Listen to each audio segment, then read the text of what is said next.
Bom dia a todos e sejam bem-vindos ao webinar FIDIC. Esse é o segundo de muitos webinars realizados pelo Oquibar, hoje em parceria com Sescom Barrier Advogados.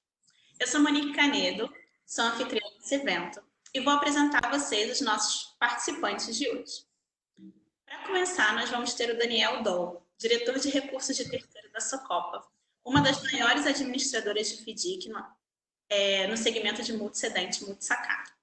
O Daniel é um parceiro nosso de longa data, no passado foi um dos panelistas do Congresso Oquibar e está sempre com a gente. É um prazer, Daniel, ter você aqui com a gente hoje. Outro Daniel, o Daniel Maeda, superintendente da CVM e que encabeça as principais iniciativas da autarquia quando o assunto é FIDIC. Esse Daniel também esteve no nosso congresso ano passado e no nosso workshop em janeiro. Enfim, é sempre uma presença ilustre quando ele pode participar dos nossos eventos. Como estreante nos eventos do Oquibar, temos o Leandro Andrade, que atua na área de gestão de fundos da Capitalis, empresa focada na originação e gestão de ativos de crédito. E teremos o Eduardo Rescovitch, sócio da área de mercado de capitais e securitização no escritório Sescom Barrier. Muito obrigada, Eduardo, por estar sempre com o Oquibar em inúmeras parcerias. É workshop, é anuário, é summit, é congresso, a lista vai longe. E como moderadores, nós vamos ter o Carlos Augusto Lopes, o Cal, sócio fundador da Oquibar, e o Leonardo Augusto, gerente de informação também aqui da Oquibar. O Leonardo ele vai selecionar a pergunta de vocês para passar para os nossos panelistas. Fiquem à vontade para fazer perguntas, mas é imprescindível que vocês as façam exclusivamente pela ferramenta Q&A, que está na parte inferior da tela. As perguntas feitas pelo chat não vão ser consideradas, e nem as perguntas enviadas diretamente aos panelistas. Então, foquem em fazer as perguntas pelo Q&A para poderem ser consideradas. E você pode encontrar todos esses profissionais no aplicativo do Quem é Quem.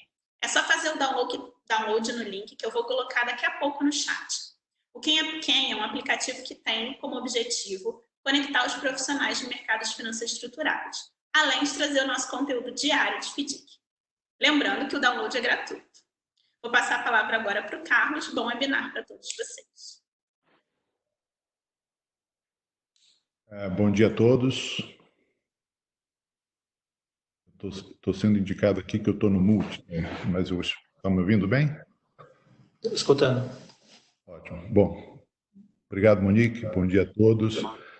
Bem-vindos ao webinar da Oquibar, dedicado ao principal veículo de securitização do país, os fundos de investimento em direitos creditórios.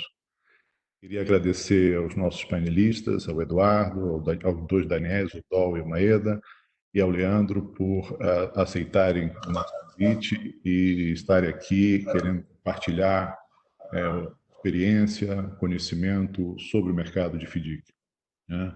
A nossa agenda é falar sobre presente e futuro. Já coloquei na tela para todo mundo a evolução mensal dos fundos e patrimônio líquido dessa indústria. Mas como o momento atual deve tomar muito do nosso tempo, eu quero começar já dando um pulinho no futuro e para isso eu vou usar aí como trampolim um evento do passado recente, que é a Lei de Liberdade Econômica.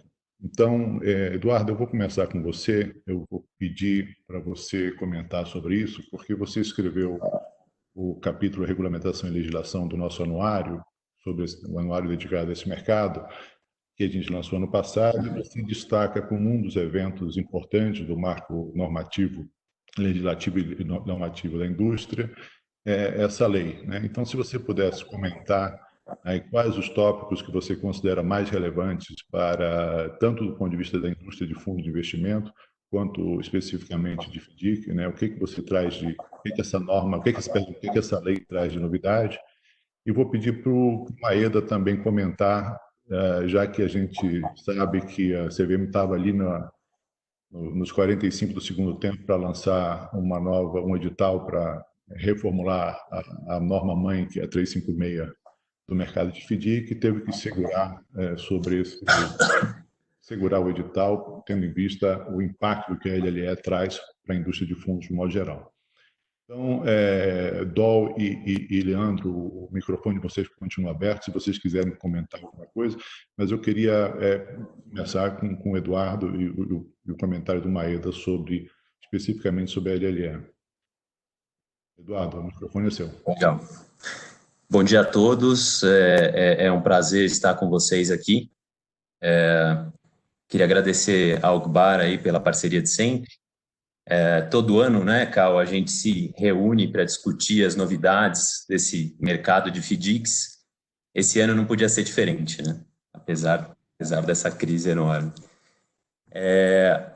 Falando da Lei de Liberdade Econômica, a gente destaca no artigo 4 pontos fundamentais, né? A lei ela introduziu o capítulo de fundos de investimento no Código Civil. E aí, o primeiro dos 4 pontos fundamentais aí de alteração no cenário dos fundos em geral e dos FDICs em especial, é que o regulamento dos fundos passa a ser registrado apenas na CVM, né? Então, acabou aquela necessidade de registrar o regulamento em cartório de títulos e documentos, portanto, um custo a menos aí para a constituição dos fundos e também um prazo a menos aí de registro dos fundos, né, facilitando a constituição dos fundos em geral. O segundo ponto importante da Lei de Liberdade Econômica é que ela prevê a possibilidade de você limitar no regulamento do fundo a responsabilidade do cotista ao valor das suas cotas. Então, você pode estabelecer no regulamento que o cotista ele não responde pelo patrimônio negativo do fundo. Isso parece menos relevante no mercado dos FDICs, né? Já que é muito difícil você ver um FDIC com patrimônio negativo. Seria necessário que o fundo perdesse todo o seu portfólio, né? E aí, só então, os custos, as despesas e encargos do fundo fariam com que o fundo virasse o patrimônio, passasse a ter um patrimônio negativo, né? E muito antes disso, a maioria dos fundos já teria aí uma quebra da razão de garantia nos fundos que tem várias classes de cotas, o que já resultaria num evento de avaliação do fundo. Então, antes do fundo virar patrimônio negativo, você já tem essa série de consequências aí na grande maioria dos FDICs. Uma situação que me vem à mente que poderia ser relevante aí nessa situação, nessa possibilidade de limitação da responsabilidade do cotista, é o caso do FDIC-NP que invista em ações judiciais. Então, pegar um exemplo de um FDIC-NP que invista numa ação específica, ele compra essa ação e é derrotado por meio de uma decisão definitiva transitada em julgado. Então, nessa situação, o patrimônio dele, considerando que ele só tenha essa ação em carteira, o patrimônio vai a zero, e aí, em seguida, ele poderia ser condenado em sucumbência, né? O custo do derrotado, né? A sucumbência, o juiz pode fixar entre 10% e 20% do valor da causa que o derrotado tem que pagar para o ganhador da ação. Nessa situação, de fato, você teria um fundo que teve o patrimônio elevado a zero e, de repente, com essa decisão da sucumbência, ele passa a ser um patrimônio negativo. Agora, a gente precisa ver se o judiciário vai, de fato, dar eficácia a essa letra da lei e, de fato, considerar que o fundo tem responsabilidade limitada e não responsabilizar o cotista nessa situação, né? Algo que a gente precisa ver, porque, de fato, isso poderia ser usado como uma, entre aspas, blindagem aí do cotista em situações de risco, né, envolvendo esse tipo de ação. Então, aqui a gente falou da segunda alteração relevante da lei, né? Agora, passando para o terceiro ponto, a possibilidade de se estabelecer em regulamento a responsabilidade individual de cada prestador de serviço do fundo, gestor, administrador e custodiante, pelas suas respectivas atribuições, sem que haja responsabilidade solidária entre esses prestadores de serviço, que é uma certa quebra de paradigma com relação às normas da CVM até hoje, né? Porque a CVM ela vinha num caminho de tratar o administrador como um responsável solidário por tudo que acontece no âmbito do fundo, né? Ele se não solidário, pelo menos que ele tenha a responsabilidade de verificar o cumprimento das obrigações de todos os outros prestadores de serviço. Então, a lei estabelece aqui que você pode, no regulamento, limitar a responsabilidade de cada um, sem solidariedade, e a lei deixa bem claro que a responsabilidade de cada prestador de serviço é uma responsabilidade de meio, uma obrigação de meio. Eles têm o dever de exercer os melhores esforços, mas eles não se obrigam pelo resultado final do fundo, e a lei deixa isso bem claro. E aí, um último ponto da Lei de Liberdade Econômica é a possibilidade de você vincular no regulamento parcelas do patrimônio do fundo a classes e séries de cotas específicas. E essa sim é uma alteração que pode beneficiar muito a indústria dos FDICs. A gente nota uma demanda grande dos clientes na estruturação de fundos. Poxa, eu adoraria comprar esse ativo, mas eu quero vincular os riscos e benefícios desse ativo a uma classe específica de cotas, porque só esse investidor quer investir nesse tipo de ativo. Então, com essa possibilidade que foi aberta pela lei, enfim, quando a CVM regular essa matéria, eu acho que vai abrir um novo leque de oportunidades aí de estruturação de FDICs. Basicamente é isso, são essas as 4 alterações trazidas pela lei. Obrigado, Eduardo. Maeda, você poderia comentar e contar um pouco aí da que está cozinhando dentro da CVM com relação a como é que vocês estão vendo essa nova 356, ou pelo menos o edital que vocês vão estar lançando no mercado? Perfeito, claro, Cal. A gente explora aqui um pouquinho isso, né?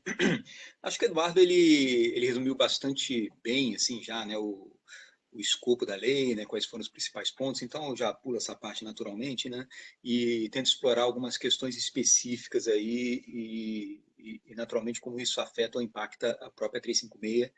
E não só a 356, né, a nossa proposta de 356, mas a nossa própria proposta de revisão da norma geral de fundos, né, que também vai ser impactada pela Lei de Liberdade Econômica. Né. O que eu poderia colocar aqui como pontos interessantes a respeito disso? Né? O Eduardo mencionou essa questão da responsabilidade limitada de cotistas, né, e eu acho que, na verdade, o grande desafio que essa previsão legal trouxe, né, foi a outra previsão que veio a reboque dela, né, do regime de insolvência, né, isso realmente é uma discussão bastante complexa, né, essa é uma discussão bastante complexa, uma discussão com a qual a CVM, francamente, não está acostumada, né, a gente não tem uma cultura, né, de lidar com situações de insolvência, né, então, realmente é um grande desafio tem sido, né, um grande desafio para a CVM escolher um bom caminho para regular, né, esse regime de insolvência, que a própria CVM, inclusive, como está disposto na lei, também teria o poder de decretar. Né? Então, essa em si, até nesse capítulo, é uma pergunta bastante inusitada, né? Bastante curiosa, que a gente vai ter que responder, né? na nossa regulamentação. E isso é realmente um ponto de destaque dentro dessa grande temática da responsabilidade limitada dos cotistas. Né?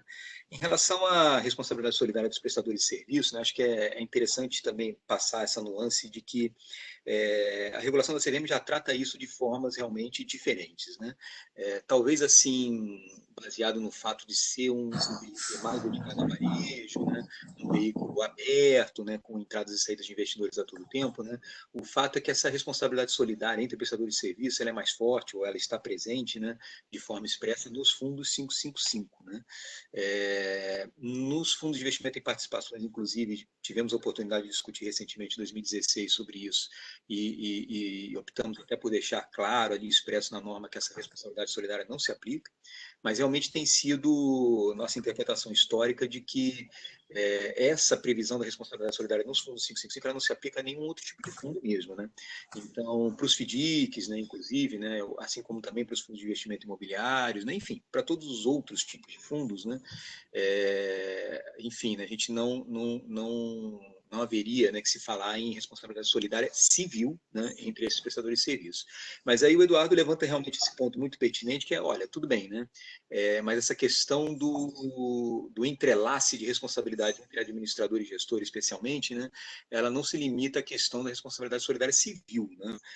Existe aquele dever genérico hoje, e aí esse sim, né, um dever que se aplica a todos os tipos de fundos de investimento, né?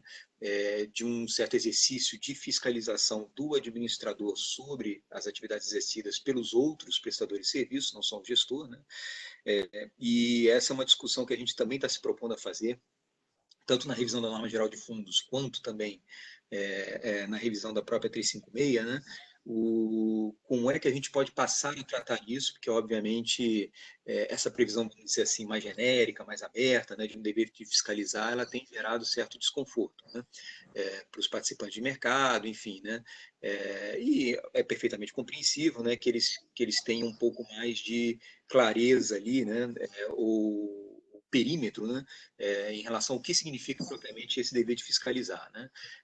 De fato, assim, não é que a nossa proposta, pelo menos por enquanto, tá, nada disso ainda subiu para o colegiado, né. Por enquanto é um consenso entre, assim, a minha área, né, técnica que supervisiona o assunto e a SDM que cuida lá da minuta inicial, né, dessas normas. A nossa proposta inicial é abandonar realmente esse conceito, né, genérico, né, aberto, né, essa previsão aberta de dever de fiscalizar e tentar ser um pouco mais explícito, né, tentar ser mais prescritivo, né, naquelas funções exercidas pelos outros prestadores de serviço, onde realmente caberia um acompanhamento por parte do administrador. Não que isso já não exista, tá? Para certas hipóteses, se você for recorrer lá para 555, por exemplo, né, a questão da precificação, né, dos ativos do fundo, que obviamente já pressupõe um exercício indireto de fiscalização, né, sobre a carteira do fundo, né, está a cargo do administrador, a declaração de fechamento do fundo para resgates está, claro, a cargo do administrador, e óbvio que para fazê-lo ele também tem que exercer uma fiscalização sobre esse tipo de coisa, né? Comunicações de desenquadramento de carteira também estão a cargo do administrador. Então, o fato é que, se você lê a norma hoje, já existem previsões específicas, né? Aí eu estou falando da 555 de novo, né? Mas isso também acaba rebatendo mais de forma mais isolada para certas previsões dos FDICs, né? Você já tem algumas previsões que, no fundo, exigem isso, um certo exercício de dever de fiscalização do administrador sobre o que outros prestadores de serviço, no fundo, fazem, né? Acho que essa que agora tende a ser a tônica geral da nossa regulação, tentar prever explicitamente onde existe um certo dever e como exatamente esse dever deve ser exercido, né? No caso lá da liquidez, por exemplo, né, que eu citei como exemplo lá o artigo 39 da 555, né? Com uma ação, propriamente falando, sobre o fundo, né, que é a declaração de fechamento do fundo, né, no caso do desenquadramento, com uma comunicação para a CVM. Veja que são exemplos assim que, inclusive, se deixa muito claro o que se espera do administrador em relação a esse fazer, né, quando encontrado alguma coisa em função daquela fiscalização. Essa que a gente pretende que seja a tônica agora geral da norma, né, abandonar ou revogar essa previsão genérica de fiscalização dos terceiros, né, porque realmente fica muito aberto, confesso, né, e tentar deixar isso mais explícito, mais expresso, né, mais prescritivo, fala, olha, nessa função específica que o gestor ou o custodiante exerce, né, existe um X ali que nos preocupa muito, convém que o administrador execute essa e aquela função e tome essa ou aquela atitude quando identificado algum problema, né, como a gente já faz com essas previsões específicas, né. Então, a gente entende aí, pelo menos ainda no âmbito das áreas técnicas, que isso pode direcionar um pouco essas preocupações que os participantes de mercado nos trazem, né?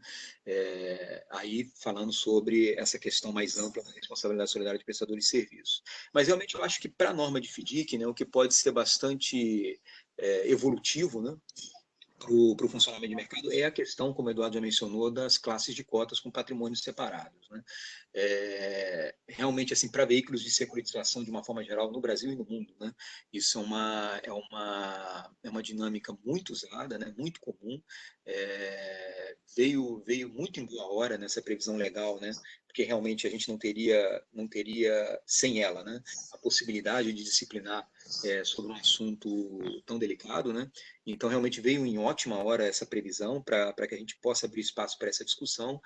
Naturalmente, a gente já via até mesmo, né, alguns FDICs tentando emular fundos com patrimônios separados, né, a estipulação de um regime fiduciário ali, com todas as, enfim, fragilidades, né, que a ausência de uma previsão legal para aquilo traz, né? Então, realmente, acho que a gente vai agora conseguir acomodar um regime regulatório que permita que esses patrimônios separados sejam constituídos de uma forma mais segura, de uma forma mais previsível, inclusive, né? Determinada ali, né? Enfim, né? Direcionada pela regulação onde couber. e, enfim, de forma a dar segurança jurídica para quem quiser fazer isso, né? E eu acho realmente que é uma prática que tende a se disseminar pela indústria, né? Então, de todos os pontos, acho que o que impacta mais diretamente, até por a gente já sentir que existe uma demanda forte, né? Uma tentativa até da indústria, né? De construir saídas nesse sentido, né? Das previsões da Lei de Liberdade Econômica, essa me parece ser a que vai trazer impactos diretos mais positivos e mais imediatos, né, para essa indústria de FDICs, né? De fato, assim, só para terminar aqui os comentários que eu queria fazer, e aí falando de agenda, né? Acabou de sair, inclusive, né, uma entrevista do nosso presidente, do Marcelo Barbosa, sobre essa questão, né? Não só o mercado, mas a própria CVM foi um pouco atropelada por essa situação toda de Covid, né, a pandemia e etc. Né? A nossa agenda regulatória, de uma certa forma, também foi parcialmente, né, redirecionada nesse sentido. Vocês acompanharam aí, né, a nossa audiência relâmpago, né, sobre assembleias digitais, né? A edição de várias deliberações, tem mais uma no forno para sair em breve, né? Enfim, pelo menos eu propus, né? Vamos ver se o colegiado acompanha, mas, enfim, né? O fato é que a CVM tem se movimentado de forma bastante intensa, né? Nesse campo regulatório para direcionar, para esclarecer, para, enfim, mitigar, inclusive, né, certos efeitos da pandemia sobre o funcionamento dos mercados, né? A gente tem visto aí muita disfuncionalidade, de fato, né, em vários segmentos, não estou falando só do segmento de securitização, né, segmento de crédito privado, o próprio segmento de ações aí que sofreu oscilações de preço bastante intensas, né, então o segmento de fundos imobiliários também, né, com retenções aí em distribuição de rendimentos. Então, enfim, o fato é que muitos segmentos realmente têm sofrido com diversos tipos de disfuncionalidades, né, provocadas pela pandemia, pela crise, e, obviamente, a CVM tem tentado ser o mais atuante, o mais dinâmica, né, o mais presente possível, né, nesse cenário para, enfim, né, oferecer os caminhos, né, e dar o conforto jurídico necessário para que o mercado continue caminhando para frente. E isso, obviamente, toma tempo, né? Toma uma parte da energia, dos recursos da CVM, né? Então, a nossa pauta regulatória acabou, ou melhor dizendo, a nossa agenda regulatória, né, acabou sendo um pouco comprometida em função disso, né? Mas ainda é plano da CVM que a audiência pública, tanto dos FDICs quanto da Lei de Liberdade Econômica, saia nesse ano ainda, em 2020, né? Então, não perdemos isso de perspectiva, né? Alguns outros projetos, até de fato, para quem conhece a agenda regulatória da CVM, né, tiveram que ser postergados, né, para outro momento, mas no que tange a Lei de Liberdade Econômica, né, que são essas duas pautas específicas, a ideia é que a gente ainda edite essas normas esse ano. Legal, Maeda, obrigado. Eu te ouvindo falar, ouvindo o Eduardo também, surgiu aqui uma questão que eu queria colocar. É verdadeiro afirmar que, para vocês, essa questão do patrimônio separado é a instituição do regime fiduciário que a gente tem nas companhias securitizadoras para dentro dos fundos de investimento? Vocês veem dessa mesma forma?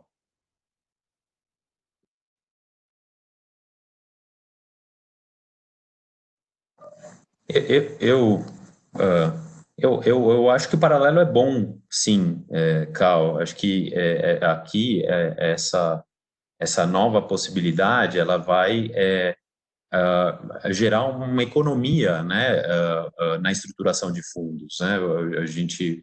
Os estruturadores, eles passam a poder fazer tudo o que eles querem no ambiente de um mesmo fundo, né? Como fazem as securitizadoras aí dentro da mesma pessoa jurídica, atrelando parcelas do seu patrimônio a emissões específicas, né? Então, acho que o paralelo é bom.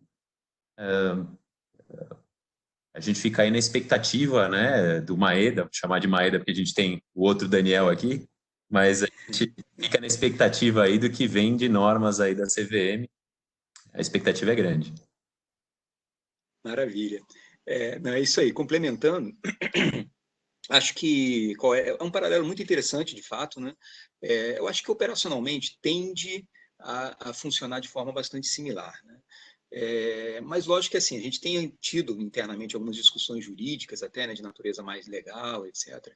Se você for parar para pensar no regime fiduciário, nos patrimônios separados que existem no mundo das securitizadoras, né, realmente eles costumam contar com previsões legais específicas, né, para isso, né, 9.514, né, a 11.076, então, aliás, alterada agora, né, então é um exercício que a gente realmente tem feito. Eu vou te ser sincero para dizer que a gente ainda não tem um consenso de como a gente, legalmente ou juridicamente falando, né, vai atacar, né, essa questão. Mas operacionalmente eu concordo, né, ela tende a funcionar de forma parecida. Óbvio que, assim, respeitadas as particularidades desses dois mundos, né, porque, por exemplo, né, o papel dos services, né, em cada uma dessas indústrias é muito diferente, né? A gente não consegue traçar um paralelo muito exato, né, de uma companhia securitizadora ali no lado do CRI e CRAs, por exemplo, né, com quem, né, no mundo dos FDICs, né? Às vezes ele faz um papel de gestor, quando você olha numa perspectiva assim de cuidar da carteira, de executar garantias, etc., né? Às vezes exerce um papel de administrador, porque, por exemplo, é quem se responsabiliza por provisionar, né, no caso de uma deterioração da qualidade de crédito daquele ativo, né? Enfim, aí tem o agente fiduciário também, né, lá nas emissões de CRI e CRA, que também não tem um paralelo exato aqui no mundo dos FDICs, né? E aí tem o custodiante, por exemplo, no mundo dos FDICs, que é um papel que acaba sendo muito mitigado lá do lado do CRI e CRA. Então, quer dizer, é muito diferente, se você for olhar assim, principalmente nessa tônica, né, de papel, de prestadores de serviços, né, como se divide e as atribuições de cada um, né, é um paralelo difícil de se fazer, né? Então, óbvio que isso também se replica no próprio funcionamento dos veículos, né? O FDIC e o CRI-CRA de um lado e o CRI-CRA do outro acabam funcionando de forma muito diferente em função disso, né? Enfim, né? Isso obviamente tem que ser uma coisa que tem que ser respeitada, né? As particularidades que cada segmento tem, né? Mas concordo que, sem sombra de dúvidas, assim, em termos operacionais, tende a funcionar de forma parecida. Tá bom. Beleza. Obrigado, Daniel. Não sei se o Dol, o Leandro, senão eu ia passar a palavra para o Leonardo. Acho que o único ponto que eu posso complementar aí, Cal, é o seguinte, tá? Além do que já foi dito, eu acho que essa lei, essa regulamentação que vai vir aí da CVM, ajuda a atrair mais tipos de cotistas diferentes, né? Dá mais segurança para o investidor. Pra vocês terem ideia, fundo de pensão representa menos que 0,5% do PL de FDICs, né? Então, acho que esse pessoal private, menos de 7%, né? Eu acho que ajuda a atrair outro tipo de cotista e também outros tipos de players, de prestadores de serviços, né? Hoje a gama é mais restrita, né? E com mais players, mais competição, a gente consegue ter um custo da indústria um pouco mais barato do que a gente tem hoje, ainda mais com uma Selic de 3,75, né? Legal. Léo, você ia falar alguma coisa? E assim, eu queria aproveitar aqui uma pergunta do público e direcionar ela para o Maeda. Maeda, falando ainda da LLE, a gente sabe, né, que ela trouxe toda essa questão de não necessidade mais, né, de se fazer o registro, né, do fundo em cartório, né? Mas tem um comentário aqui, não sei se você... Eu acho que isso não tem a ver com a CVM, porque a gente sabe que a CVM de imediato já lançou um ofício, né, uma nota sobre o assunto.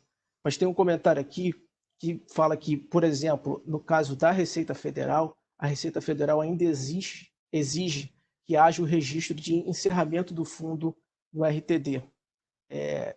Isso não tem a ver com a CVM, mas eu não sei se você eventualmente tem alguma coisa a comentar sobre isso. E um outro ponto ainda sobre a LLE e sobre, especificamente, em relação à solidariedade entre os prestadores de serviço, a gente sabe que no mercado de FDIC, né, os grandes players, aqui eu vou entender como os grandes bancos, né, a gente sabe que eles se afastaram do mercado de FDIC, no mercado de custódia de FDIC. Tá?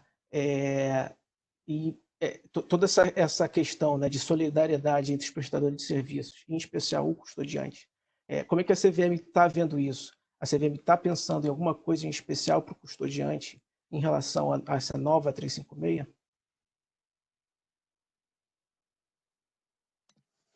Perfeito. Eu enfrento os dois pontos, sim.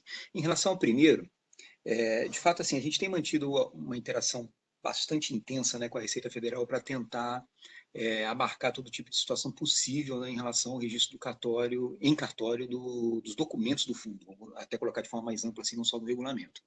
Eu vou te dizer que, assim, infelizmente a gente só consegue perceber essas coisas depois que começa a rodar, né? A redação da lei ela foi um pouco limitante, né? Pensando agora, né? Ela cita expressamente, né, o regulamento do fundo como o documento dispensado de registro em cartório, né? E, de fato, existem muitas operações, né, que acabam não envolvendo o regulamento do fundo, né? E, justamente, a liquidação do fundo é uma delas, né? O encerramento de um fundo, a baixa de um fundo, né? A princípio não envolve o regulamento do fundo, nenhuma alteração no seu teor, né? E aí começa esse exercício, né, meio difícil, né, de como interpretar a lei, ainda que de forma sistemática, etc., né? Quem lembra aí disso, né, vai se recordar que ano passado eu cheguei a editar um ofício circular, estendendo um pouco, né, ampliando um pouco esse conceito, ou melhor dizendo, não vou dizer que eu ampliei, né, mas assim, com uma interpretação, né, justamente sistemática da lei, no sentido de que não seriam só alterações do regulamento em sentido estrito, né, que estariam dispensados de registro em cartório, mas todos os documentos que orbitam em torno disso. Então, a ata de assembleia, por exemplo, que delibera a alteração do regulamento, também estaria dispensada de registro, né? Já foi uma interpretação, obviamente, alinhada com o nosso colegiado, né? Para tentar mostrar um efeito prático, concreto, né? Positivo, né? Dessa previsão da lei, obviamente que ela teve no espírito, né? Ainda que tenha escrito lá especificamente regulamento, né? Mas óbvio que esse tipo de interpretação ele tem alguns limites, né? A gente não consegue realmente estender aquela interpretação para documentos do fundo que não tenham relação aparente nenhuma, né, com o regulamento do fundo. Isso é realmente um desafio. Como é que a gente tem tentado, ou deliberou até, né, resolver essas questões envolvendo a Receita Federal de uma forma mais sistêmica, né, de uma forma mais, enfim, né, ampla, né? A gente está estudando aqui a assinatura de um convênio, né? No fundo, assim, o teor do convênio já está consensado, alinhado entre a CVM e a Receita Federal, né? Agora é questão realmente de assinatura, né, do documento. Um convênio onde a dinâmica operacional, né, do envolvimento do fundo com a Receita Federal vai mudar. O que eu estou querendo dizer com isso? Quem trabalha com investidor não residente até já sabe como isso funciona, né? Mas a gente vai tentar replicar um modelo parecido para os fundos. O relacionamento dos fundos com a Receita ele vai ser descontinuado, né, para efeitos cadastrais. Agora, para obtenção de um CNPJ, para baixa de um CNPJ, para alteração de dados cadastrais de um CNPJ de fundo, o que o administrador vai fazer é procurar a CVM, né? Naturalmente, sempre, em todas as situações, isso vai envolver uma alteração cadastral do fundo na própria CVM, né? E aí, no âmbito dessa operação do administrador do fundo com a CVM vai interagir com a Receita Federal por meio de um sistema, né, um web service, até para ser mais específico, né, promovendo a CVM, a própria CVM, essa alteração cadastral do fundo nas bases da Receita, né? Então, enfim, né, vamos dizer assim, acho que o resultado prático desse processo todo é um empoderamento da CVM na gestão cadastral do fundo no CNPJ, né? Então, quem concederia, né, um CNPJ ou emitiria um CNPJ no fundo passaria a ser a CVM indiretamente, né? Quem baixaria um CNPJ seria a CVM, quem alteraria um cadastro de um CNPJ qualquer seria a CVM. Isso posto, acho que, enfim, fica um pouco mais na mão da própria CVM, e aí, obviamente, a Receita Federal aí baseada numa relação de confiança, no relacionamento com a CVM que foi construído ao longo do tempo, né? Enfim, a Receita passaria a confiar mais na CVM para todas essas alterações cadastrais e a gente consegue, enfim, né, adotar dinâmicas próprias, né, inclusive para verificação de consistência, autenticidade, etc., desses documentos. E aí, inclusive, assim, passa a ser uma decisão nossa, né, obviamente, porque a porta de entrada passa a ser a CVM, né, se o registro em cartório é cabível ou não. Então, a gente passa, enfim, né, a ser um pouco mais dono desse processo, né? Então, nessa perspectiva de quando, né, o registro no cartório seria cabível ou não, né, acho que a CVM fica mais, enfim, né, confortável e até empoderada, né, em dizer quando é realmente o caso ou não, né, o que simplifica muito esse processo, né? Eu lembro ali para o caso específico, né, da concessão do CNPJ, né, e que a gente tinha um complicador aí também, né? A Receita ela manteve, né, mesmo após a edição da Lei de Liberdade Econômica, uma certa interpretação de que o registro no cartório seria cabível, né? E a gente teve que envolver uma mudança lá da Instrução Normativa 683 deles, né, para que isso mudasse. Então, a princípio, esse tipo de, enfim, de discussão mais longa, mais complexa, ela pararia, deixaria de acontecer, porque a CVM passaria a ser mais dona do processo. Né? Isso em relação à primeira pergunta. Né? Em relação à segunda pergunta, né? Aí deixa eu até... Acabei me estendendo tanto aqui na primeira que até esqueci qual é a segunda. Você pode... eu queria depois ouvir o Daniel Doll, tá? Mas você quer responder a segunda? Léo, quer relembrar a pergunta? Vou resumir a segunda, Maeda.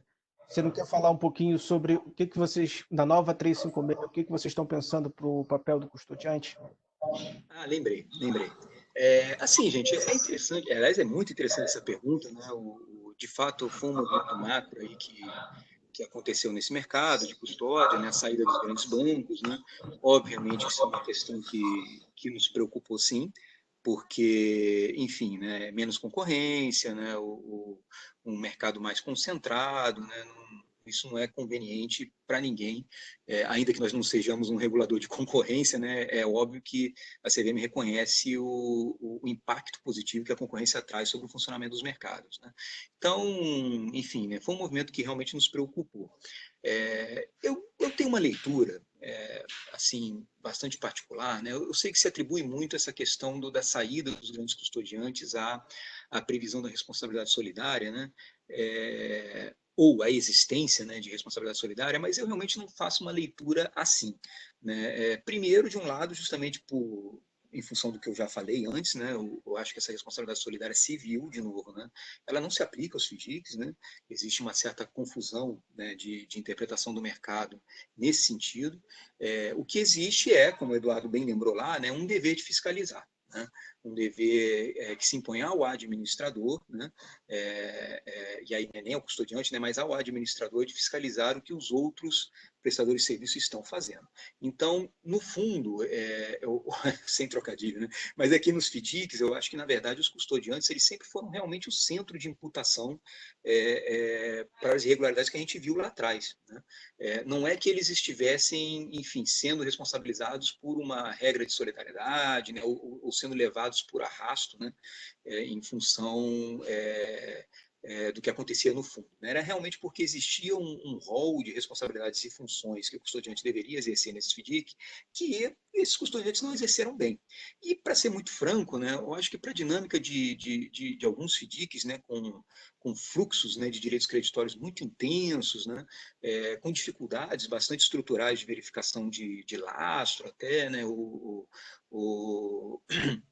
ou de validade, existência, unicidade desses direitos creditórios, né?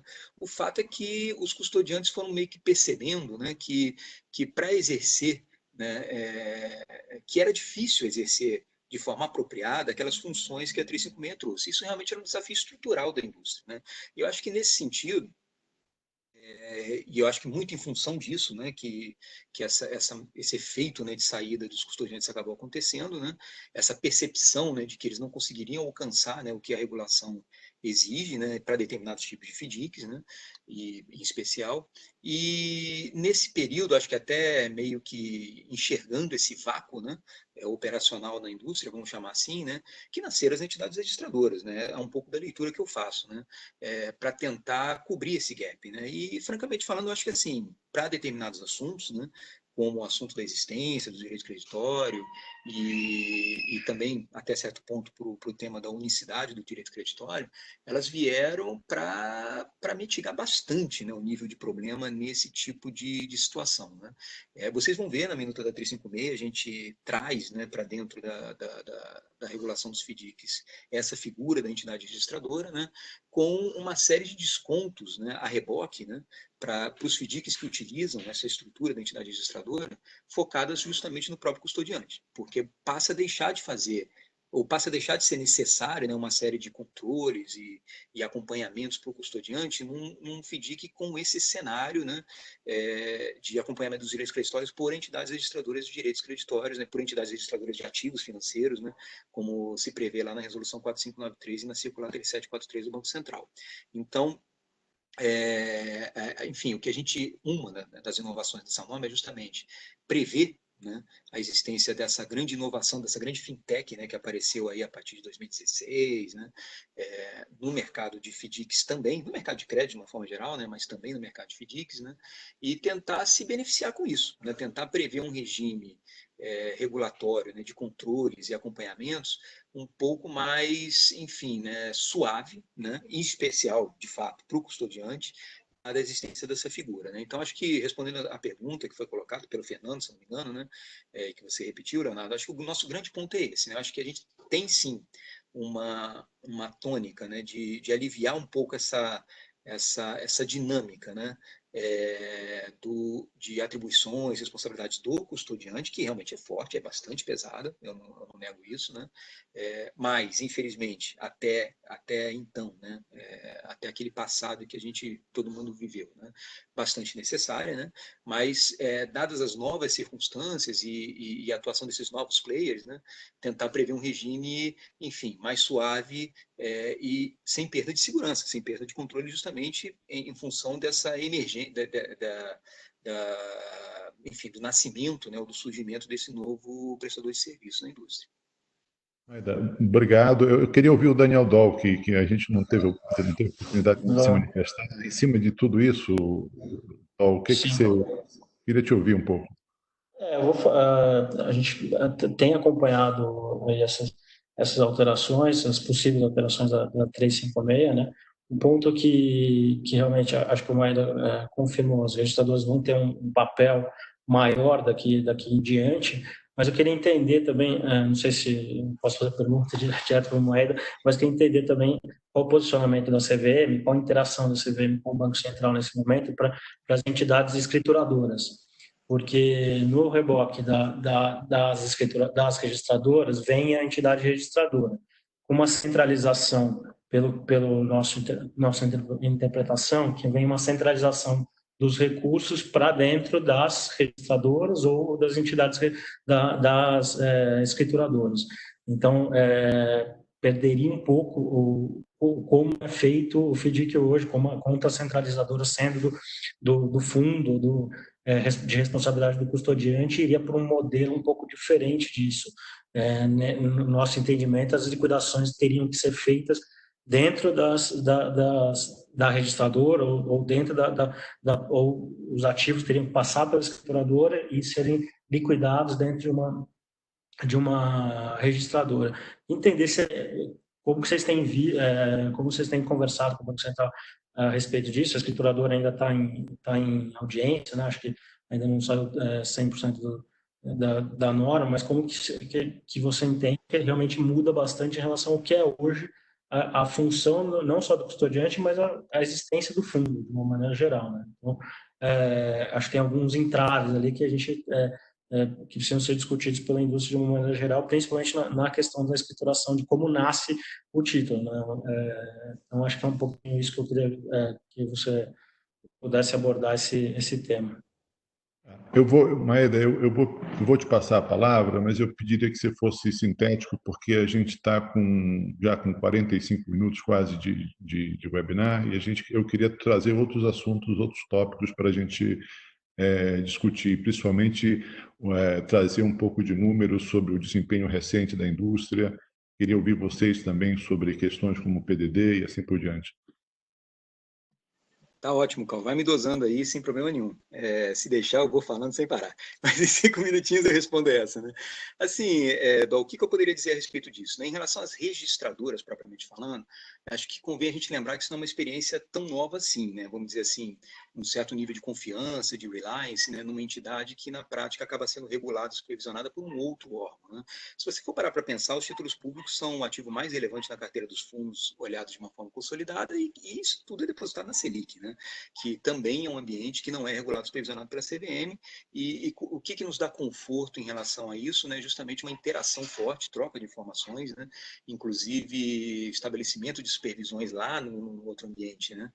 Em parceria com a CVM, isso a gente já tem uma experiência histórica muito grande com a Selic, e tem uma expectativa muito boa de que isso se repita com as entidades registradoras, né? Então, apesar de serem de competência do Banco Central, a gente tem uma expectativa muito positiva de que a interação que a gente já tem, né, possa também se refletir no funcionamento dessas entidades registradoras, né? Em relação às escrituradoras, né, isso é um ponto interessantíssimo, realmente, é uma discussão muito boa e complexa, na verdade, né? Mas, assim, eu acho que a gente não pode ainda, na norma de FDIC, né, a menos que ela demore mais ainda, né, mas para sair, o que eu não quero, né? Mas, assim, eu acho que a gente ainda não pode tentar acomodar nessa minuta essa atuação das entidades escrituradoras, porque é uma discussão verde demais, né? É uma discussão que ainda não, enfim, a norma, né, ainda não encontrou o seu, né, a sua redação definitiva, final, né? Acho que seria imprudente da nossa parte, enfim, né, tentar desenhar alguma coisa baseado no que ainda está em discussão do lado de lá, né?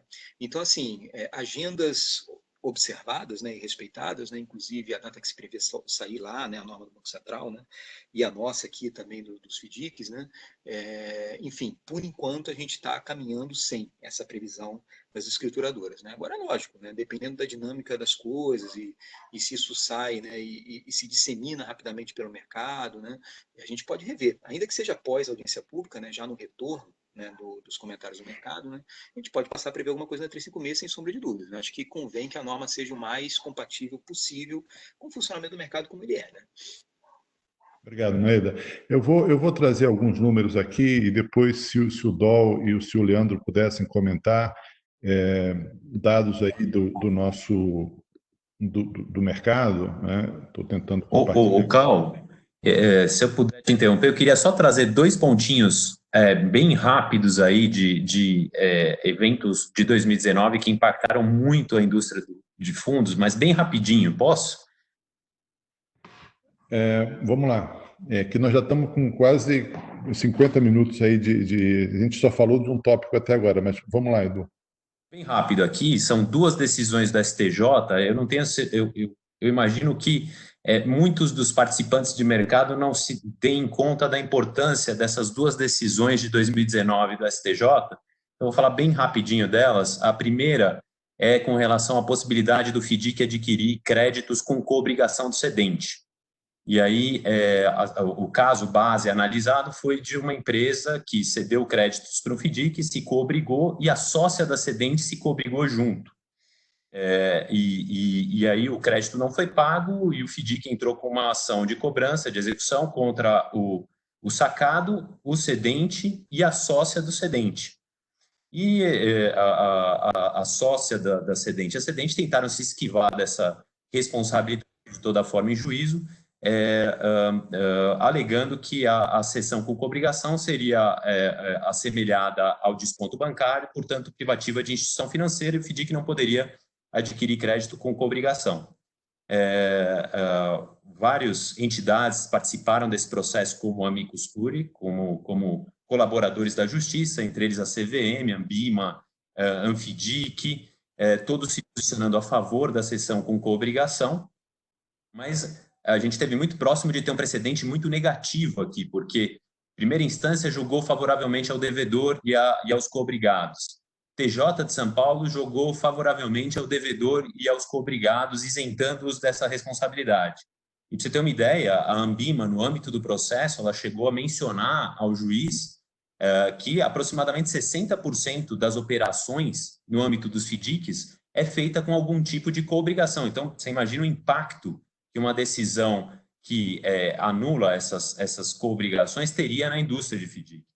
E aí, o que aconteceu foi que o STJ, em setembro de 2019, julgou no sentido de que não, de que o FDIC, nessa situação, ele pode sim adquirir créditos com coobrigação, então ele convalidou toda essa série de operações aí com cessão com coobrigação, tanto da cedente como das sócias da cedente. Então, uma segurança a mais aí no âmbito dos FDICs. E a segunda decisão do STJ, também de setembro de 2019, ela tratou da possibilidade dos FDICs comprarem créditos do sistema financeiro e continuarem a cobrar os juros tratados, combinados com o devedor, sem estar sujeitos à lei da usura, que estabelece que você pode cobrar, no máximo, fora do sistema financeiro, você só pode cobrar, no máximo, 2 vezes a taxa legal, que, segundo o entendimento do STJ hoje, é 2 vezes a taxa Selic, a gente está falando aí de mais ou menos 7,5% ao ano. Esse seria o máximo que você pode cobrar de juros fora do sistema financeiro. E aí, de novo, existe um entendimento no TJ de São Paulo de que, quando o crédito, a CCB, por exemplo, sai do sistema financeiro, você só pode cobrar os juros legal, esse dobro da taxa legal, você não poderia cobrar a taxa pactuada. E aí, de novo, o STJ veio saneando essa questão em 2019, dizendo que não, que os FDICs, para esse propósito, se assemelham a instituições financeiras e podem sim cobrar a taxa acima do dobro da taxa legal, podem cobrar os juros pactuados. Então, essas 2 decisões que eu queria ressaltar aqui, rapidamente, que elas tiveram um impacto tremendo na segurança jurídica aí das operações dos FDICs. Realmente tiramos 2 ruídos da nossa frente aí, que não só atrapalhavam. Eu vou trazer alguns números e depois eu queria, sobre desempenho de mercado, eu queria que o Dol e o Leandro comentassem um pouco das suas perspectivas, um como gestor, o outro como prestador de serviços fiduciários.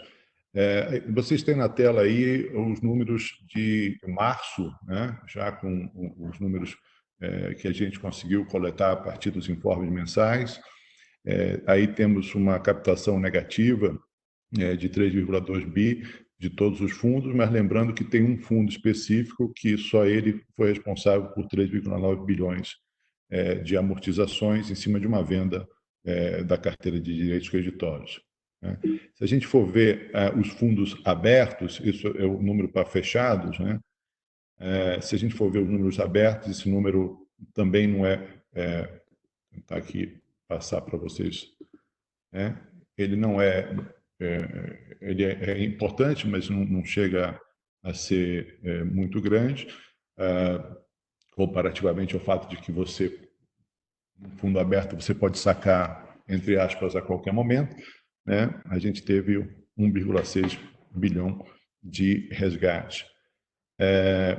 Outro ponto que vale a pena destacar é que, do ponto de vista de liquidez, pegamos aqui 2 indicadores apenas, né? Direitos creditórios sobre patrimônio e o que é considerado como ativos líquidos sobre PL. O que a gente percebe é que, a gente, conversando até com os participantes do mercado, isso me parece algo que absolutamente dentro do esperado, uma vez que os fundos começam a fazer caixa e começam, obviamente, a ser mais restritos com relação à concessão de crédito na compra de direitos creditórios, né? A gente gosta de olhar sempre um segmento que, historicamente, cresceu, tanto em número de fundos quanto em patrimônio líquido, que é o segmento que a gente chama de MM, de multicedente multissacado. A gente viu aí uma redução do número de fundos e o patrimônio líquido, que também caiu um pouquinho, nada ainda significativo. E com relação à relação de direitos creditórios sobre patrimônio líquido, nada ainda dentro do esperado, dentro do histórico, com um pequeno aumento, mas dentro também já atingimos esse ponto no passado de liquidez. O ponto... Vocês estão vendo a tela? Estou sendo indicado aqui que a minha apresentação travou? Sim. Eu estou vendo aqui. Ótimo. Com relação à rotação, né, rotatividade desses direitos creditórios, a gente tem, obviamente, uma pequena queda, mais ou menos 1/3 dessa carteira rodou, né? Como já indicando, com o aumento de liquidez de caixa, da posição de caixa ou equivalente nos fundos, né, a gente tem uma redução do número de direitos creditórios. E, só para terminar, queria mostrar aqui um tema que certamente vocês vão querer debater, que diz respeito à questão do provisionamento, né, o que a gente chama de PDD, o aumento que existiu, embora com relação a recompras e substituições, que não houve nada muito diferente do passado recente, né? Talvez isso mude daqui para frente.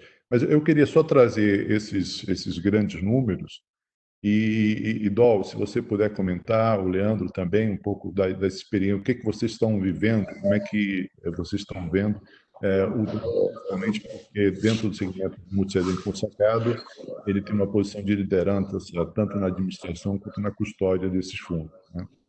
Então, eu queria ouvir vocês. Tá, deixa eu... vou começar aqui falando um pouquinho. Acho que os números de março ainda de resgate refletiam o comecinho da crise lá, né? Então você vai ver ainda na primeira quinzena de abril um volume de resgate ainda considerável, mas igualmente a gente já está vendo uma tendência de baixa nos resgates, tá? No volume de investidores resgatando, teve o pico efetivamente ali durante o mês de março, que vai se refletir nas carteiras do mês de abril, mas o volume maior de resgate já aconteceu, na nossa opinião. Muitos fundos já pagaram os resgates, então no mês de abril acho que você vai enxergar esse número de maneira um pouquinho diferente, com o aumento do resgate consolidado, mas efetivamente sem nenhum tipo de problema para pagamento, tá? Em termos de aquisição, que daí fala um pouco do nosso volume aqui, a gente está operando 70% do que era, né? Então a gente tinha um volume mais ou menos de quase 7 bi por mês, está operando 30% desse volume, então por volta de 2 bilhões por mês, tá? E isso tem até melhorado um pouquinho. Acho que os fundos estão indo também, começando a fazer uma rotação de setores, escolher setores que realmente continuam bem, mesmo diante do cenário de crise. Acho que a gente tem acontecido um pouco isso. Então, o volume já teve pior que isso, agora tem melhorado lentamente, tá? De maneira bem gradual. Com relação à liquidação, à liquidez dos direitos creditórios, a gente observou uma queda no final do mês de março, praticamente estável em relação a fevereiro e janeiro, tá? Então, assim, a crise ainda não tinha chegado nas carteiras, e no mês de abril a gente vê, em relação a março, uma queda de mais ou menos uns 15% na liquidez observada até 5 dias, né? Essa é uma liquidez que a gente mede aqui dentro, e os fundos também têm esse critério, justamente para enxergar qual que é o volume de inadimplência e como que estão se comportando as carteiras. Então, apesar do cenário realmente bastante difícil, desafiador, de curto prazo, bastante incerto, mas as carteiras ainda estão se comportando de maneira eficiente. Daí, falando um pouquinho de prorrogação e recompra realmente acho que é um item que nesse momento não tem tendência a elevar, dado que não existem tantos duplicados ou recebíveis para fazer a substituição.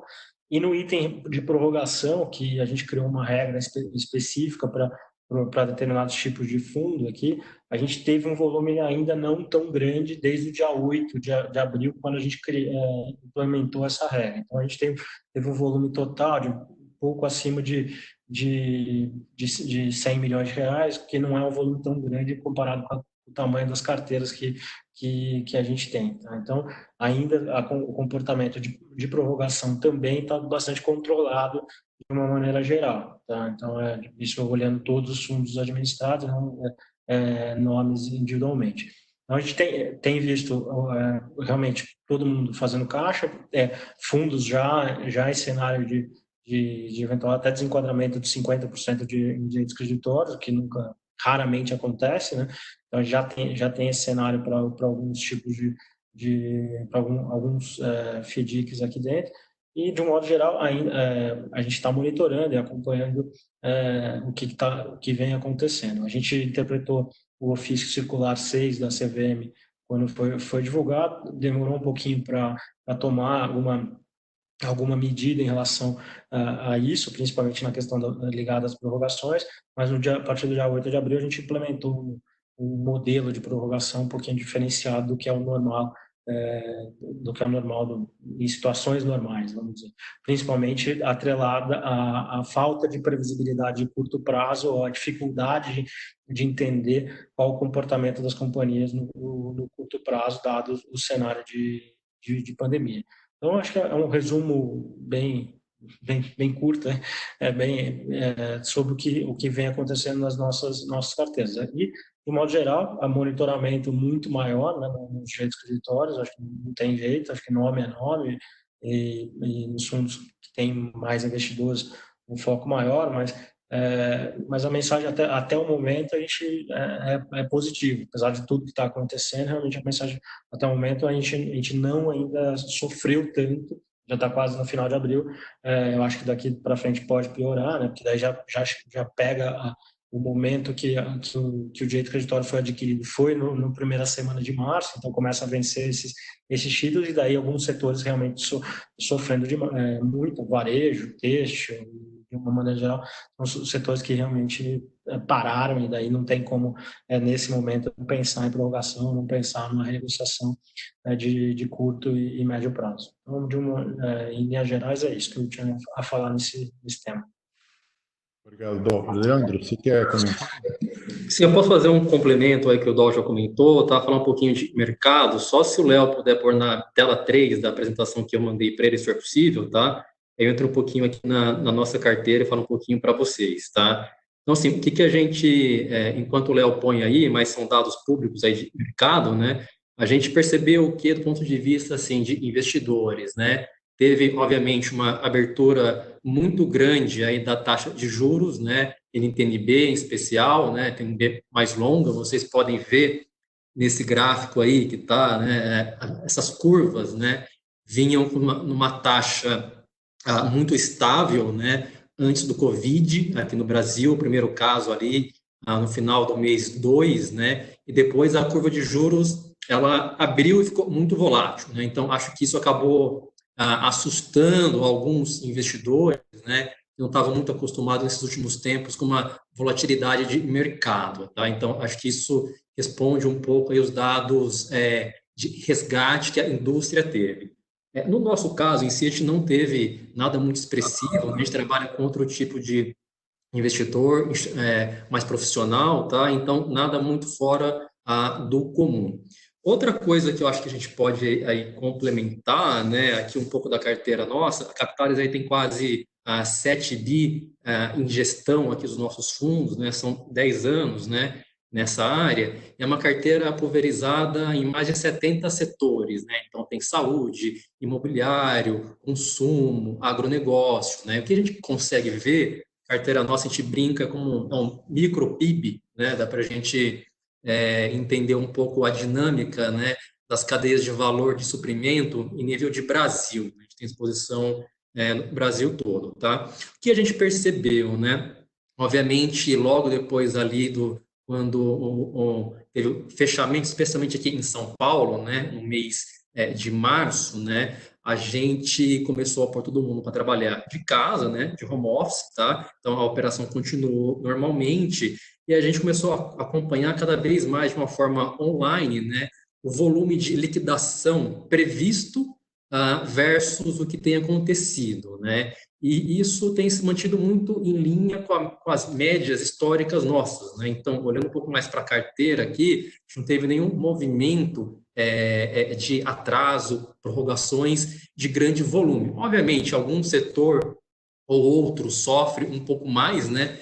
Mas, especialmente setor de varejo, mas a exposição nossa nesse setor é super pequena em termos do PL aqui do nosso fundo, tá? Então, acho que eu posso acrescentar nesse ponto, né? Depois, se a gente for falar de oportunidades, aí eu volto a falar mais especificamente do que a gente está vendo um pouco mais para frente também.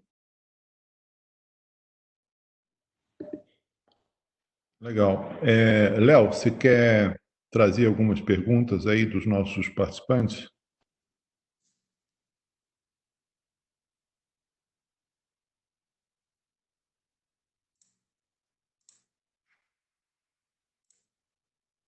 Desculpa. Eu tenho uma pergunta aqui, talvez o Leandro e o Daniel possam responder. Como é que está a visão de vocês nesse cenário atual da atuação do FDIC junto às médias empresas?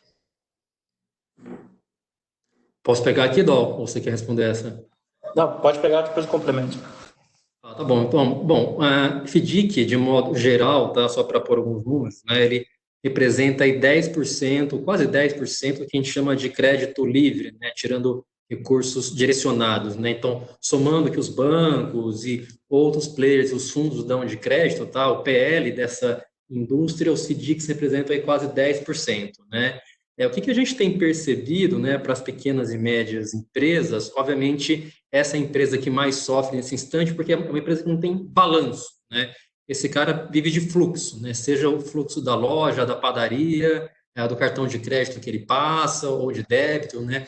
E o fluxo, obviamente, caiu aí em determinadas regiões, como 50%, 70% em alguns tipos de segmento, né? Então, acho que esse pessoal, sim, ele vai ter um pouco mais de dificuldade em obter novas linhas, porque a grande parte dos fundos de crédito, né, trabalham com os colaterais, como o nosso caso aqui, grande parte dos colegas, né? Então, à medida que o colateral, seja o recebível de cartão ou duplicata, para esse tipo de segmento em especial, ele sumiu, ou ele reduziu basicamente nessas últimas semanas, né? O poder dele de obter crédito fica um pouco mais difícil, a não ser que ele tenha algum outro tipo de garantia, né? Por exemplo, imóveis ou outro tipo de bem que ele possa conseguir pôr nessas operações, né? Então, acho que esse tipo de segmento, obviamente, tem uma ação institucional aí, nível governo federal, BNDES, Caixa, que está olhando esse tipo de segmento com um olhar um pouco mais social também, né, para conseguir prover linhas a uma taxa subsidiada, né?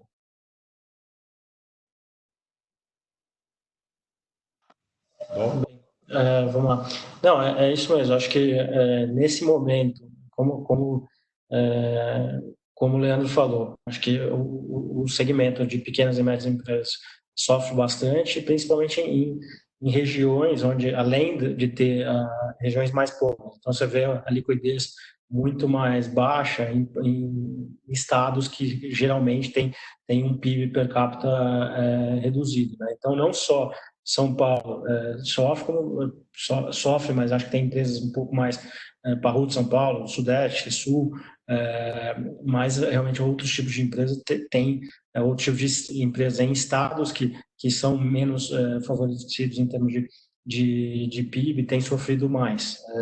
A gente tem uma amostra grande, acho que como o Leandro falou, a amostra dele é grande, a nossa também é bem relevante, né? A gente tem mais ou menos 25 mil cedentes e 3 milhões de sacados, então o volume é bem significativo. Então a gente consegue enxergar isso e, como eu falei, a retomada está muito devagar, né? Assim, bem devagar, não dá para falar que já voltou à normalidade, acho que tem alguns estados voltando aos poucos, mas ainda a curva é bem lenta, tá? Então a maioria dos fundos realmente optaram por esperar, entender o momento, entender o que na volta vai ser cada um dos setores que eles atuam. Lembrando que a maioria das empresas, isso que o Leandro falou muito bem, não são auditadas, não prestam informações públicas ao mercado, então a dificuldade de entendimento tanto do consultor, do gestor, para a tomada de decisão é muito maior do que num ambiente normal de mercado. Então, eu acho que o mercado deve voltar, mas é muito mais, acho que é devagar, não é no cenário, parou, teve uma crise, parou, volta normal em 2, 3 meses. Acho que o ciclo da indústria é muito maior do que isso, né? Então, essa é a dificuldade no retorno, todo mundo enxergar se realmente o retorno era um problema de liquidez em função do que está acontecendo, realmente se transforma num problema de crédito em função do que a gente está vendo de cenário econômico atual. Acho que é um pouco isso.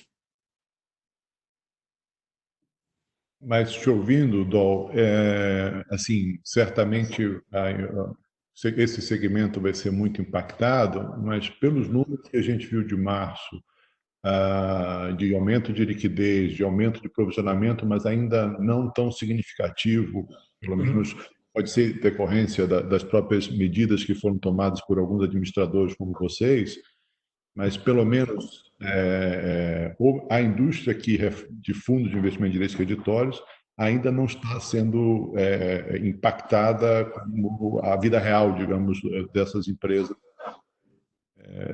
Eu acho que está começando, né? Acho que o que aconteceu, né?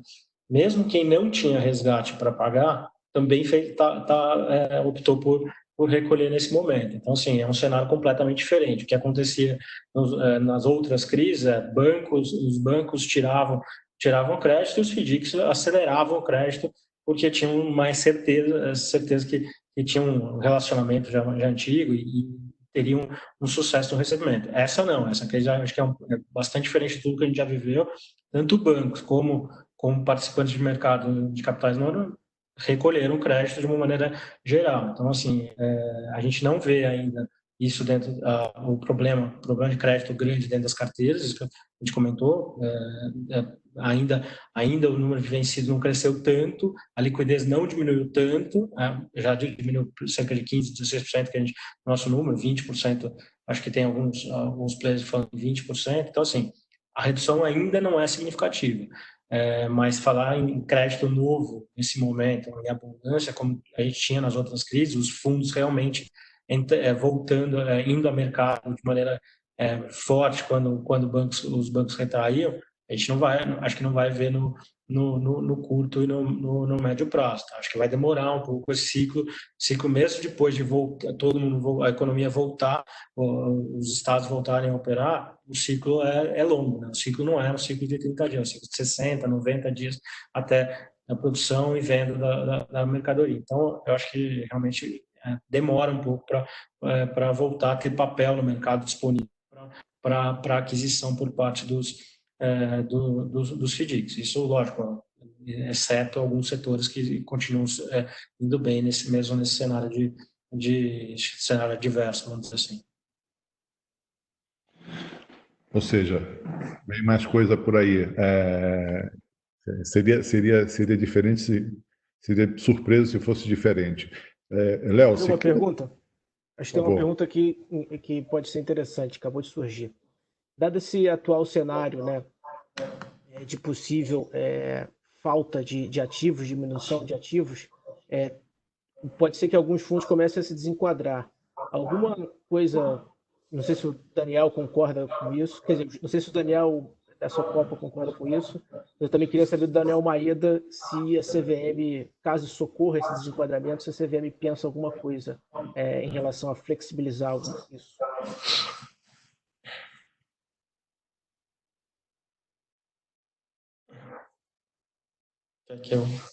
Quer que eu comece?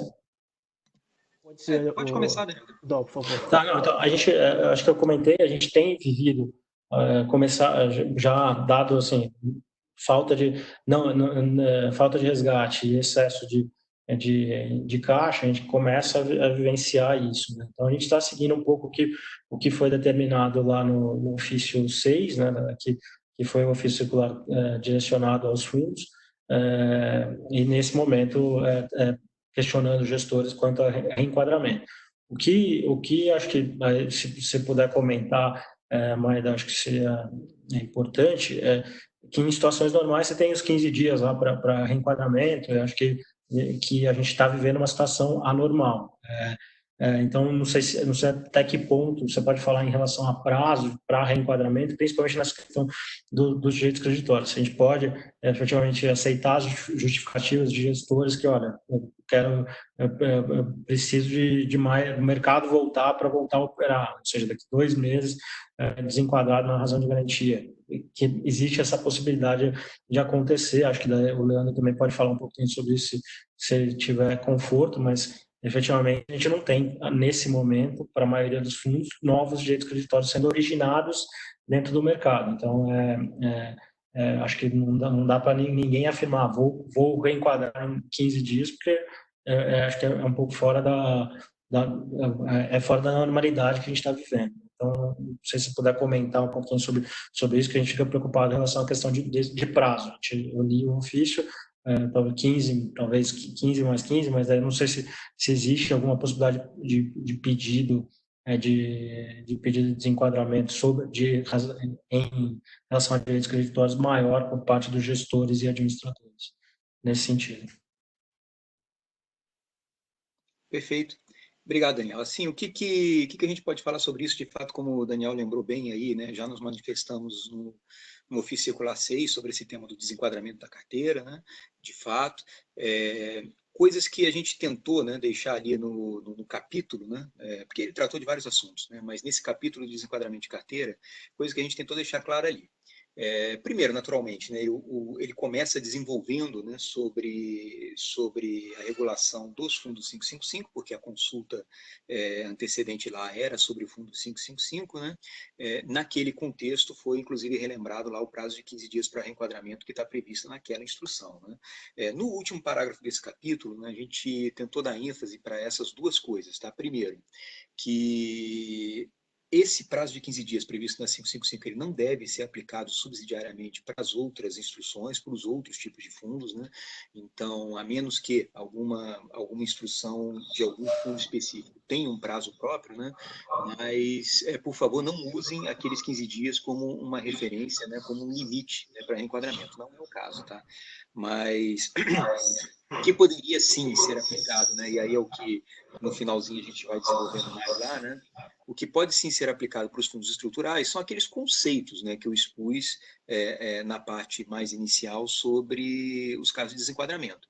E quais são esses conceitos? Né? Só relembrando aqui. Né? Primeiro que, obviamente, né, o desenquadramento de carteira de qualquer fundo provocado, né, por uma situação de crise, né, atípica, anormal, como essa da pandemia, é considerado como desenquadramento passivo. Na verdade, óbvio, né, o gestor não teria condição de prever que esse tipo de coisa aconteceria, muito menos que tivesse as repercussões que vem apresentando. Né? Então, isso é um primeiro ponto, né? E aí, naturalmente, todo gestor, todo administrador de fundos sabe, né?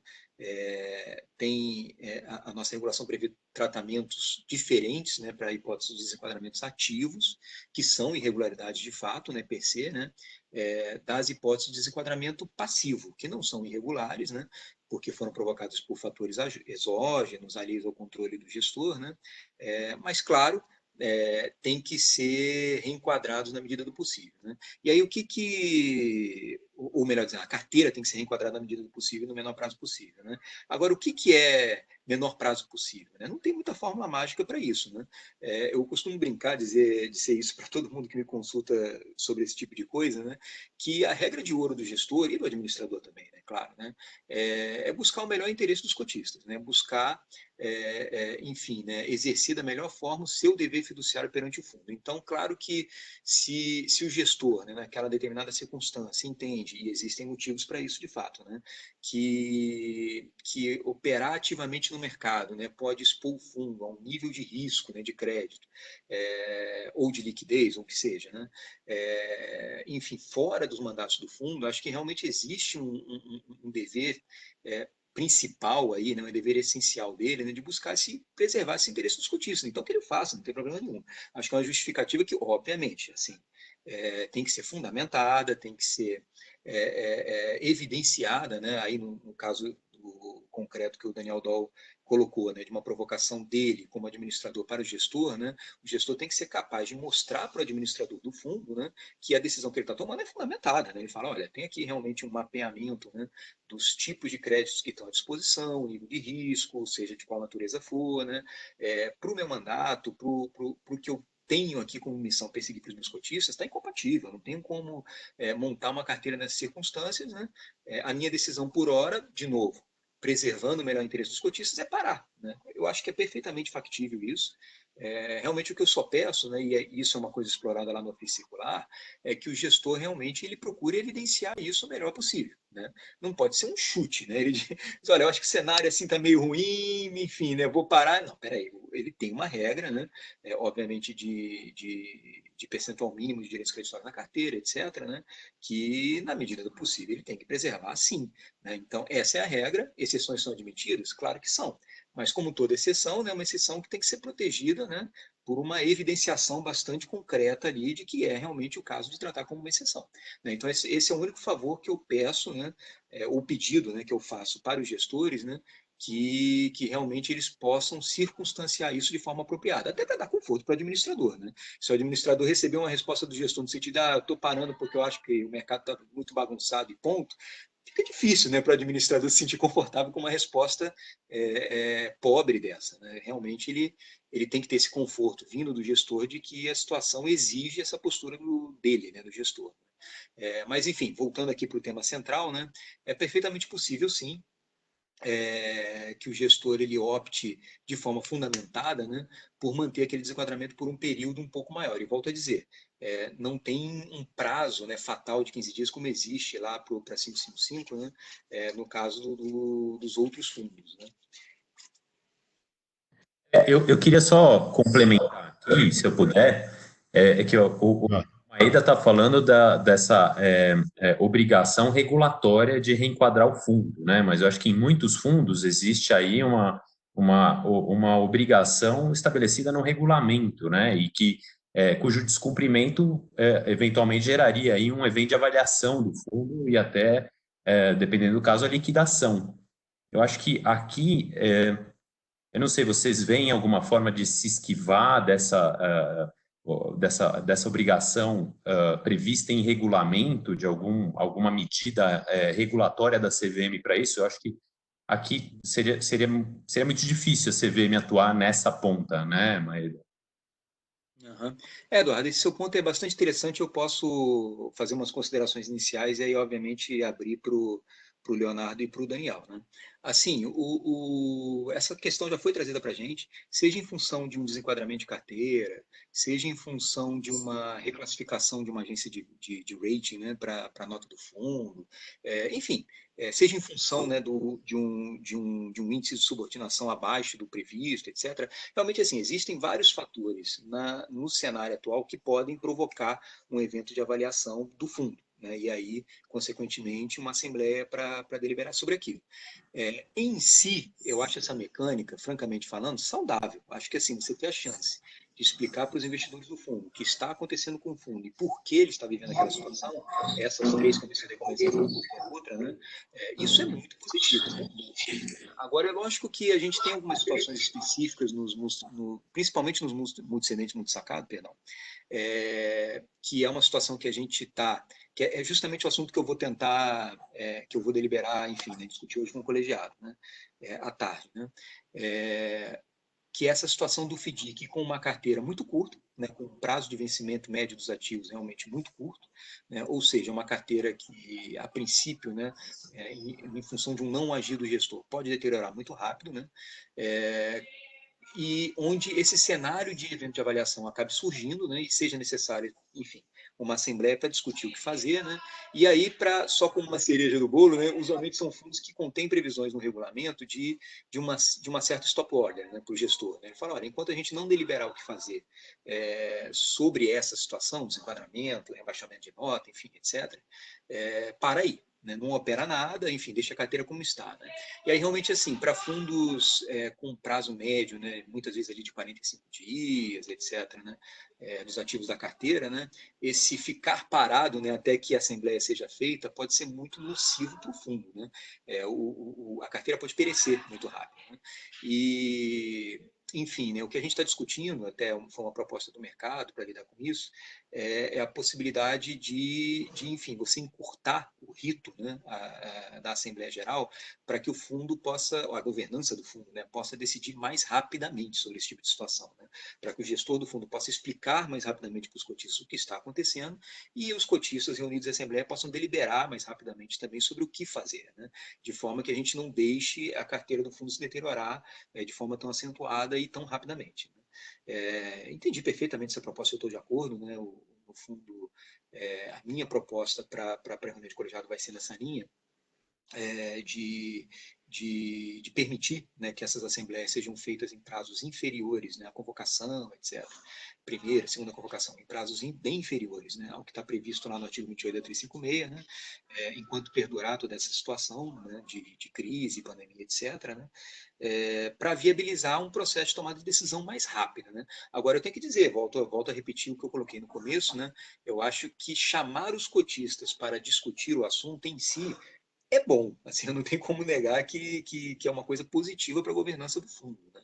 Então, enfim, né, se o regulamento prevê isso, como o próprio Eduardo lembrou bem, né, se esse for o combinado, né, entre os cotistas e os prestadores de serviço, né, por via do regulamento, né, enfim, o combinado, em geral, não sai caro, né? Eu acho que convém realmente que essa assembleia seja mesmo feita, né? Ainda que num rito mais rápido, como a gente está estudando. Se eu posso complementar aqui, só com os dados um pouco mais do que a gente está vendo, né? Então, assim, acho que para fundos de curto prazo, acho que o que a gente está conversando aqui faz muito sentido, né? Aqui a gente tem uma estratégia de prazos um pouco mais longos, né? E a gente tem visto, né? Quando você olha para o balanço passivo das empresas, né? Os dados, digamos, mais gerais aí, 40% delas dependem de crédito bancário, tá? 21% do passivo é BNDES ou algum banco assim de fomento, tá? 25% mercado de capitais. Então, se você pegar só esse grupo, né, são empresas, vou dizer, mais corporate, grande para large corporate, né, 25% do passivo deles vinham de mercado de capitais que está fechado. Você não tem mais emissão de ações, debêntures, algumas empresas conseguindo fazer alguns movimentos pontuais, né. Eu acho que isso abre uma oportunidade para vários fundos de crédito aqui, private debt, que é o nosso caso, já temos operações assim, para operar com empresas, né, que já são bancarizadas, com balanços auditados, eventualmente listadas até na Bolsa de Valores, que tem uma estrutura de capital convidativa, só que hoje não consegue acessar uma linha de um banco privado, né, e tem que partir para outras alternativas, com estruturas com bons colaterais. A gente tem percebido isso aqui no nosso pipeline de oportunidades, né? Empresas aí grandes, empresas corporate, né? Procurando a gente, que era uma conversa um pouco mais difícil no passado, né? Que ele tinha mais alternativa via bolsa ou via mercado de dívida de capitais, né? Procurando fundos para fazer operações, né? Então, talvez no passado, né? A gente via emissões de debêntures incentivadas a taxa quase soberana, né? Ali com prêmio fiscal somente, né? Isso não existe mais por enquanto. Essas empresas continuam querendo reforçar balanço com linhas de crédito e, eventualmente, com prêmio de risco, né? Que não é aquele prêmio de risco que a gente tinha até 2, 3, 4 meses atrás, né? Então, acho que aí também é uma oportunidade para os fundos, né? E a gente, obviamente, também aqui, né? Olhar esse tipo de segmento e operação nesse instante. Léo, a gente está chegando no nosso limite aí, a gente tinha pensado entre 1 hora e meia, estamos já a quase 1 hora e meia de webinar. A gente tem muitas perguntas, mas eu vou te pedir para selecionar aí uma ou duas no máximo para a gente poder ir caminhando para o encerramento. Você quer trazer alguma específica? Posso trazer uma. Eu vou tentar não repetir aqui. Tem muita coisa realmente, muita pergunta interessante. Vou tentar não repetir, vou mudar de assunto, tá? Se vocês me permitirem. Se vocês puderem, Daniel Lemos e Daniel Maeda puderem falar um pouco aí sobre as assembleias de cotistas online. Como é que você CVM está vendo isso? Como que isso está sendo realizado na prática? Eu começo, então? Não, você... Tá bom, eu falo primeiro, então. Vai virar lugar comum, tudo vai ser assim. Tá certo, Maeda? Tá certo. Mas, enfim, eu acho que, assim, no fundo a gente vive uma grande oportunidade, né? Ainda que empurrados por uma situação de crise, infelizmente, né? Mas uma grande oportunidade de realmente tentar redesenhar esse processo, né? Eu acho que as assembleias online, né? E eu não estou falando só de boletim de volta à distância, não. Eu falo das assembleias puramente online mesmo, né? Que acontecem 100% de forma remota e tal, né? Elas têm inúmeras vantagens, né? Se você comparar com uma assembleia tipicamente presencial, né? Mas a mais importante dela é que ela universaliza muito esse acesso, né, dos cotistas para as decisões do fundo, né? Putz, para pensar assim, num país de dimensões continentais como o Brasil, né, onde as assembleias presenciais, de outro lado, são 95% ou mais do que isso feitas em São Paulo, né, é muito proibitivo realmente para um cotista de outro estado da federação, etc., ter que se movimentar, se deslocar do estado dele para São Paulo para participar de uma assembleia presencial. Enfim, a assembleia online ela traz realmente uma nova perspectiva, né, de ativismo, de participação, que é muito positiva, né? E, enfim, de acesso simples, né? Não é nada assim. Acho que a gente acabou aprendendo isso também aqui com a força pelas circunstâncias, né? Mas, enfim, né, participar de conclaves, né, online, de forma remota, é super viável, dá para estabelecer ali um rito, uma forma de fazê-lo de maneira organizada, né? Então, eu sou entusiasta, na verdade, né, da Assembleia Digital, da Assembleia Online. Eu acho que, dado que a Assembleia Presencial nas atuais circunstâncias nem é uma opção, né, porque estamos todos impedidos, né, de promover qualquer tipo de aglomeração, né, ainda que de uma forma mais forçada, né, mas realmente a gente está agora diante da chance, né, de tentar fazer vingar, né, uma nova forma enfim, de promover e realizar esses encontros, né, com os investidores e, quem sabe, né, até aumentando o grau de participação deles nas assembleias. Comenta aí um pouco sobre a tua experiência. Você acabou de fazer...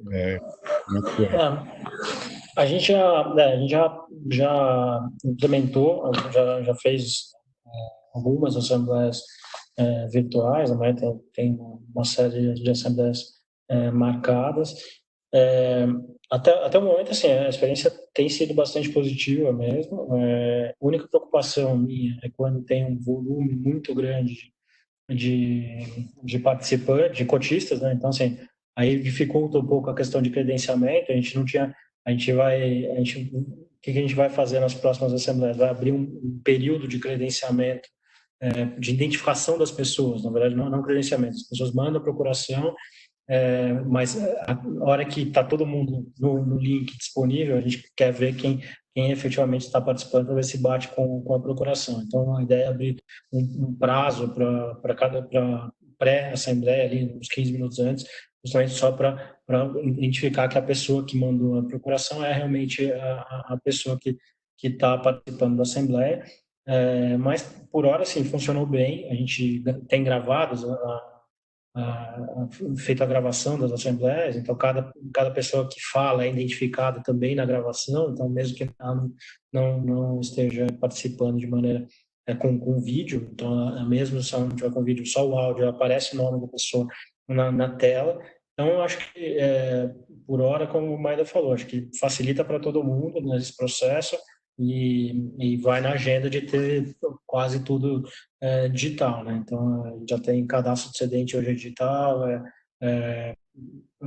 ficha de termo de adesão digital, cadastro de partes relacionadas é digital, está sendo agora digital, então assim tem uma série de mudanças acontecendo, sendo aceleradas em função do processo da quarentena, né? Então eu vejo como muito positivo e aqui, se depender da sua Copa, a gente vai deixar dessa maneira para sempre, acho que evitando o que deslocamento, principalmente o custo disso que antigamente a gente via. Ok. Léo? Posso mais? Olha lá, hein? Só mais uma e a gente encerra, só Tá, para tentar responder. se vocês puderem comentar, então, por favor, sobre essa questão do desenquadramento tributário de alguns FDICs. A gente sabe que já aconteceu em alguns casos, né? Desenquadramento de longo, curto prazo. Tá? E aí, para o Maeda depois fechar com chave de ouro aqui, ele vai atender a diversas perguntas. Se ele puder passar para a gente quando que sai a nova 356.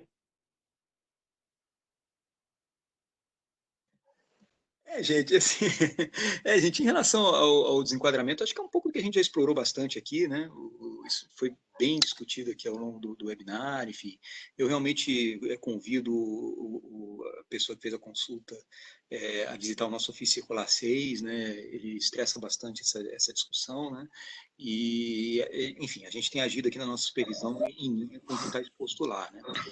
Em relação a 356, né? Eu cheguei a falar brevemente sobre isso lá no comecinho, mas, enfim, a nossa previsão é de que a audiência pública ainda sai esse ano, apesar de realmente a agenda regulatória da CVM neste ano ter sido muito comprometida com o episódio, né, da pandemia, do Covid, etc., né? A gente tem se dedicado muito aí à edição de deliberações, ofícios circulares também, claro, né, como eu mencionei, e entendimentos, respostas a consultas, tá? Enfim, realmente a CVM está bastante dedicada aí a dar a atenção necessária, né, estar o mais presente possível, né, junto ao mercado, para conduzir, ajudar o mercado a conduzir esse momento de crise aí. Mas, apesar disso, né, ainda é a nossa proposta que tanto a audiência da Lei de Liberdade Econômica, né, sobre a norma geral de fundos, quanto a audiência de FDIC saem esse ano.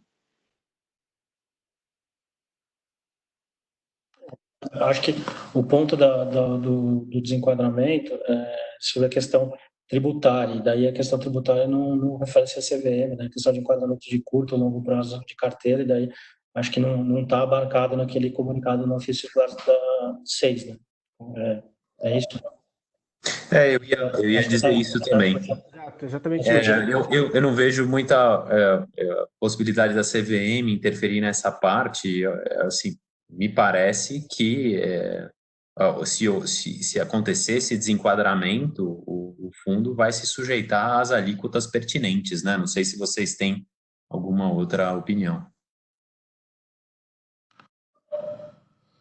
De fato, sobre o aspecto tributário, acho que a CVM não tem muita alçada realmente para falar, né? Legal, gente. Olha, muito obrigado. A gente acho que foi excelente. A gente não conseguiu responder a todas as perguntas, mas a gente tentou, dentro do possível, trazer algumas que estavam encadeadas com os assuntos que a gente escolheu para tratar. Queria avisar que a gente vai continuar fazendo webinars sobre o mercado de FDIC. A gente já tem um programado, a gente vai comunicar daqui a pouco, para o mês de maio, onde a gente vai ter mais dados, né? Vamos poder ver o desempenho do mês de abril, né? E como que essa crise se desenrola dentro dos fundos. E queria agradecer ao Maeda, ao Dol, ao Eduardo, e ao Leandro e a todos os participantes que contribuíram. A gente espera ter atendido algumas das dúvidas, das questões existentes e estamos à disposição para qualquer esclarecimento com relação aos temas que foram abordados aqui. Vou passar a palavra para a Monique e, de novo, meu muito obrigado, esperando que em breve eu possa cumprimentá-los e abraçá-los a todos. Obrigado. Obrigado, Paulo. Uma foto virtual. Então, por favor, 1, 2, 3 e já. Isso. Queria agradecer mais uma vez aos painelistas pela presença, pela disponibilidade. É muito importante para a gente a participação de vocês. Agradecer a todos que estão assistindo e aos que contribuíram com as perguntas. A gente teve 320 pessoas assistindo, então muito obrigada a todos. E avisar que a gente vai disponibilizar o webinar na íntegra no nosso canal no YouTube. Assim que a gente conseguir disponibilizar, a gente avisa todos por e-mail, pelas redes sociais. Segue a gente também no Instagram, no LinkedIn, para ficar por dentro das novidades da Uquibar e para saber das datas dos próximos webinars. Então é isso, gente. Boa tarde, bom almoço a todos. Obrigada. Beijo.